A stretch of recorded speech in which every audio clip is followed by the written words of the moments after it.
Hi friends, చూడండి మా అమ్మ మా డాడీ మమ్మల్ని తీసుకెళ్లకుండా దేవాలయంకి వెళ్ళిపోయారు. ఎందుకంటే వైకుంఠ ఏకాదశి కదా, అందుకే మార్నింగ్ వెళ్ళిపోయారు. అలాగే వెళ్ళిపోయారు కదా, చూద్దాం ఎలా ఉంటుంది దేవాలయం. చూడండి ఎంతమంది భక్తులు ఉన్నారు. ఇది జైపూర్లో వెంకటేశ్వర స్వామి దేవాలయం.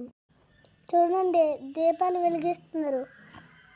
మా అమ్మ గట్టిగా కోరుకుంటుందేమో, నా కోసమేమో, నా చదువు కోసమేమో. సో దీపం పెట్టడం అయిపోయింది. ఇప్పుడు వైకుంఠ ఏకాదశి కదా, ఉత్తర ద్వారం మార్గంలో ఇప్పుడు వెళ్ళి దర్శనం చేసుకోవాలి. వావ్, ఫ్లవర్ డెకరేషన్ చాలా బాగుంది. సరే లోపలికి ఏటేట్ చేసాం. వావ్, చాలా బాగుంది. ఇప్పుడు లోపలికి వచ్చేసాం. ఇంకా చూద్దాం లోపల ఏటేట్ ఉంటాయి. బాగుంది.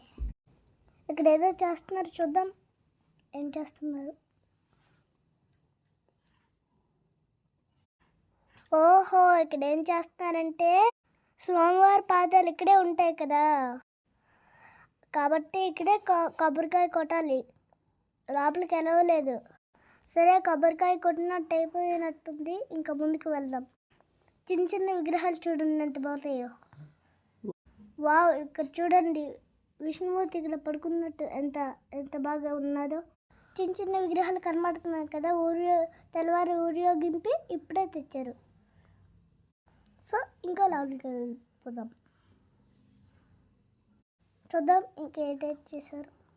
చూడండి మా అమ్మ పొట్టుబడి ఇంకా ఇలా వెళ్ళిపోతుందో. ఇక్కడ నరసింహస్వామి విగ్రహాలు కూడా ఉన్నాయి ఇక్కడ. వావ్, క్లాత్ డెకరేషన్ బాగానే ఉంది. ఇంకా ఫ్లవర్ డెకరేషన్ చాలా బాగుంది. వీళ్ళు ఇంత కష్టపడి చేశారు కాబట్టి వీళ్ళకి ఒక లైక్, సబ్స్క్రైబ్, షేర్ చేయండి. ఇప్పుడు మీకు స్వామివారిని చూపిస్తాను, దర్శనం చేసుకోండి. స్వామివారిని చూసి మీరు అందరు తరింప చేసి నమస్కారం చేసి కోరికలన్నీ కోరుకోండి, మీ కోరికలు. అలాగే సబ్స్క్రైబ్ మాత్రం మర్చిపోవద్దు.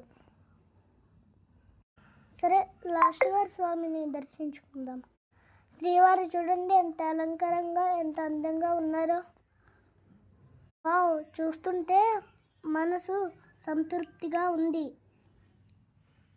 గోవింద గోవింద.